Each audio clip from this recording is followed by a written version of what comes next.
All right. Here we go. Let's do a tier list while we wait. Let me double check everything. I think everything's good. All right. Let's make a tier list.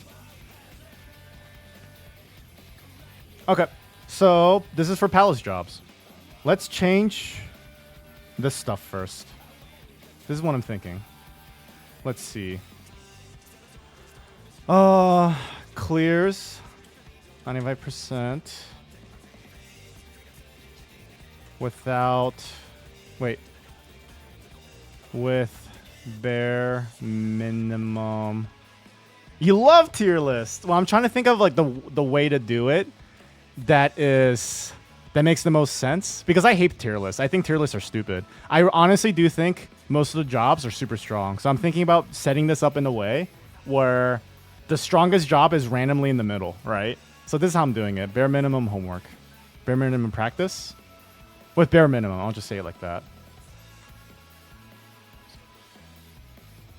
Okay. Clears 95%. With some practice.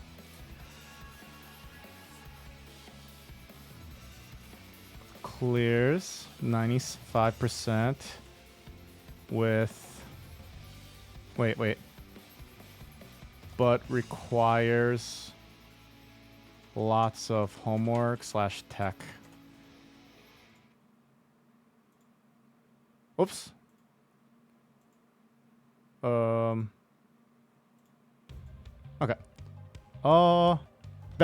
Best jobs of very specific color blindness. Best jobs with one eye closed. Best jobs with streamer luck. So the one I just did, right? Okay, clears 95% bare minimum with some practice. Requires a lot of homework. I don't think I need this. Delete row. Clears.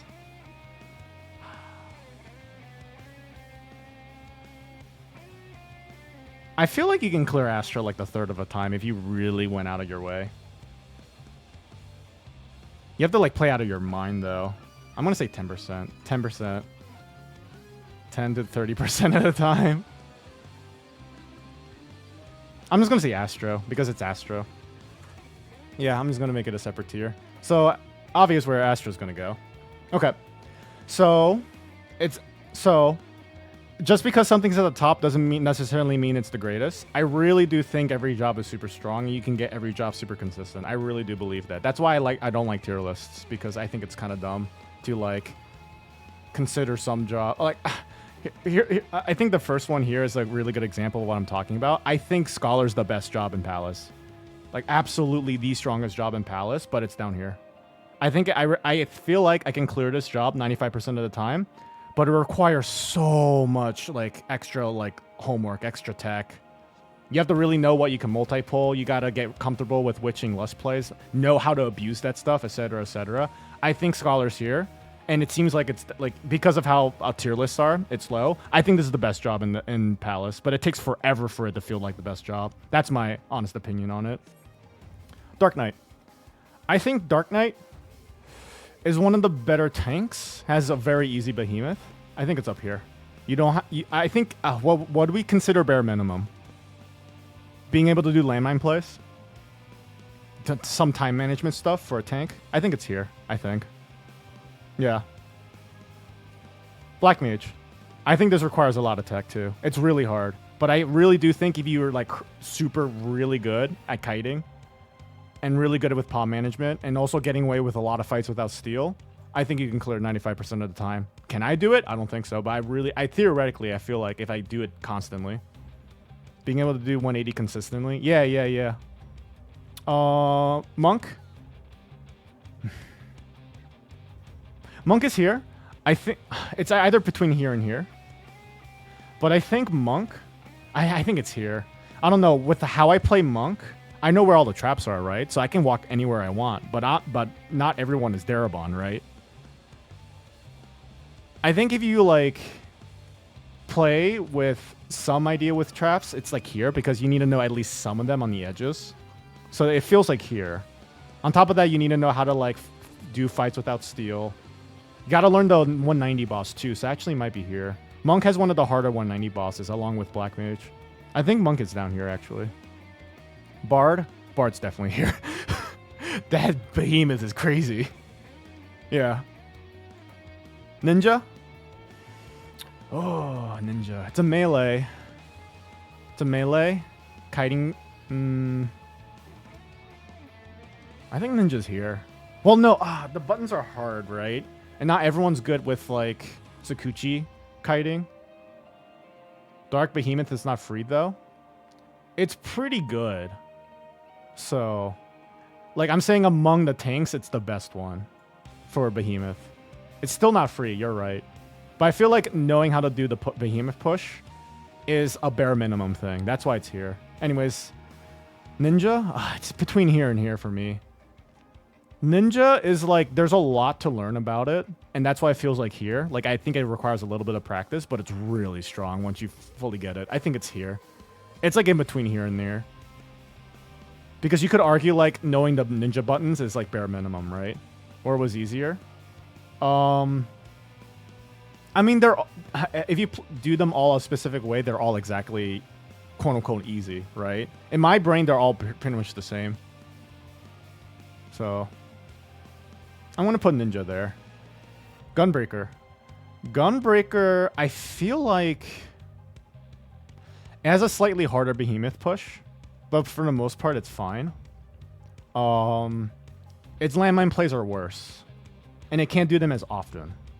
So that's why it feels like here, because I think you need to be a little bit better with time management with your Pommanders, because you can't, like, landmine consecutively.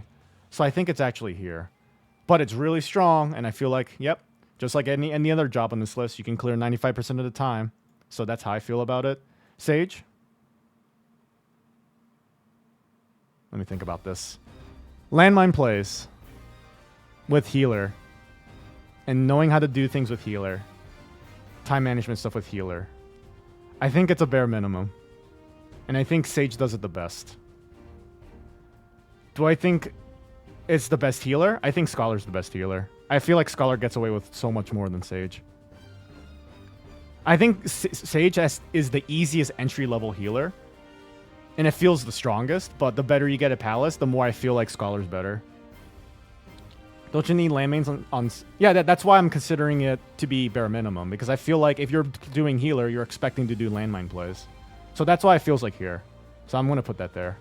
Blue Mage. White Mage. Let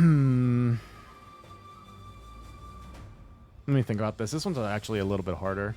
Because here's the other thing. I feel like with Sage, because it's a shield healer, you can fight a lot of things without steel. But as White Mage, you gotta fight more things without, like, you gotta either fight things without your steel, or you gotta pick up more steel, or you gotta have better palm management. And because you need better palm management, working around the fact that you are using more steals, I think it's actually here. Yeah, in this row, I think. It is, like, pretty close to Sage, though. I'm gonna put this here. Red Mage. I love Red Mage. Honestly, it might be the bias speaking, but I think Red Mage is a top 3 job. I still think it's great. It feels great. I think learning to, like, fight Behemoth without steel does so much. The fact that Red Mage can do that, a DPS can do that, is awesome. It's really strong. But it requires a lot of practice. You really have to know what you're doing. I think it's here, but it's, like, near the bottom of it. It's one of the easiest. It is among the easier ones. Yeah. Paladin. The damage is on the lower side among the tanks. And because of that, time management's a lot worse. And a lot more strict. Hold on. I think Paladin is here as well. Machinist.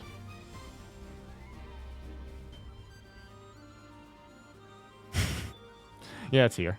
It's Machinist. Yeah, I think we can all agree it's the bare like. I feel like the bare minimum, the term bare minimum revolves around Machinist. So So, Samurai. We just did Samurai. I think that Samurai requires practice. I feel like it's as difficult as Ninja, but Ninja can get away with more things. I think it's here as well, yeah. Viper? Viper does less damage than the melees, but it's still a melee. And it's still a DPS. I think it's here as well, this row. Can clear 95% of the time, just needs a little bit of practice. Pictomancer. In Palace. It's an interesting one because do you make the argument of learning how to wait for your burst a bare minimum? Like, is that considered bare minimum? Picto's really strong in Palace. It destroys stuff. You can get away with a lot.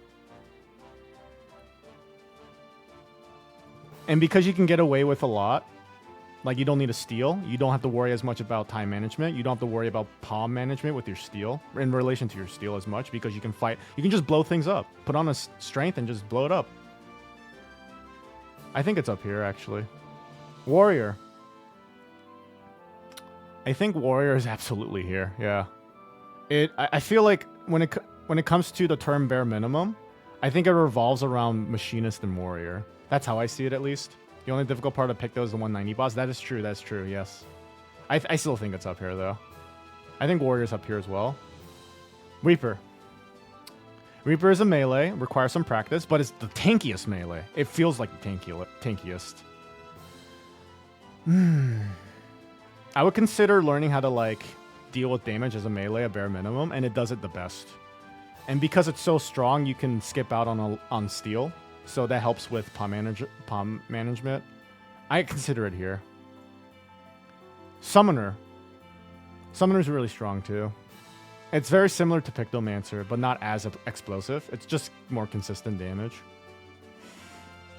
And you can kite better too. Although you can stagger kite as Picto, so it's roughly the same. I'm going to put it up here as well. Dragoon. This is probably the most controversial one. I think Dragoon and Reaper are basically the same. They're both super bulky. I mean, the difference is that Reaper has that shield, right? So it's even bulkier. And Dragoon doesn't do nearly as much damage, but it's really solid. It has that maiming armor defense. I think among the melees, it's right behind Reaper. My question is, do I put it here or down here? It's like really in between for me.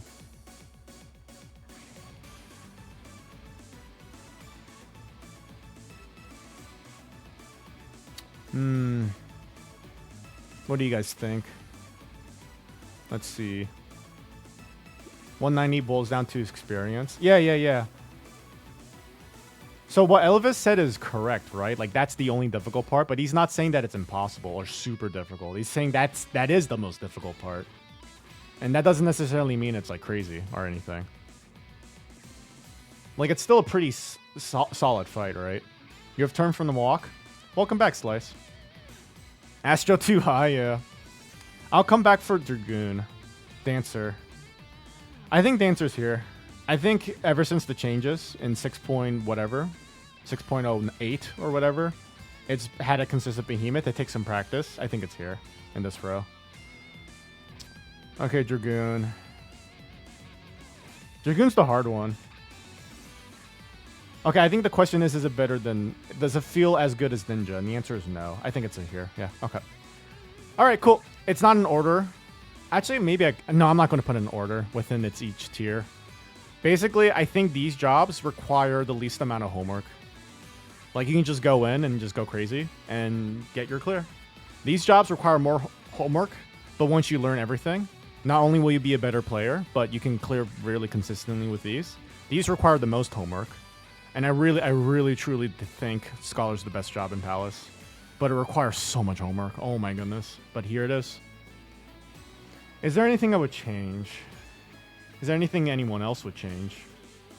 Woo, Scholar. Yeah, we love Scholar. I love Scholar, dude. Scholar's so good. But yeah, this is how I see it in my brain. I really do think every job is strong. The more I do Palace, the more I think, like, yeah, I can clear in any job. It's easy. Or not easy. It's like... You just need the varying amounts of experience for each tier. You would put Dancer down. Interesting. Is it consistent? It has been consistent for me.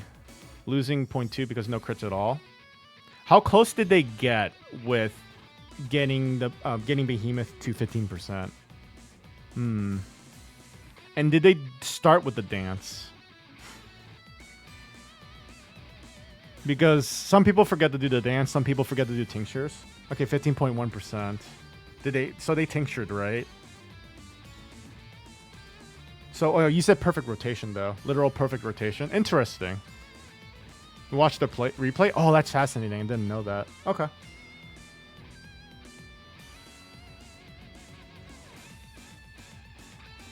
I think it's pretty consistent because here's the thing. Whenever I watch people do Dancer, they really fuck it up and still clear. I think it's rare. Dance 2 steps. Wait. Tincture dance. Okay. So they did it perfectly. Okay. I think I'm going to... No feather overcap. Gotcha.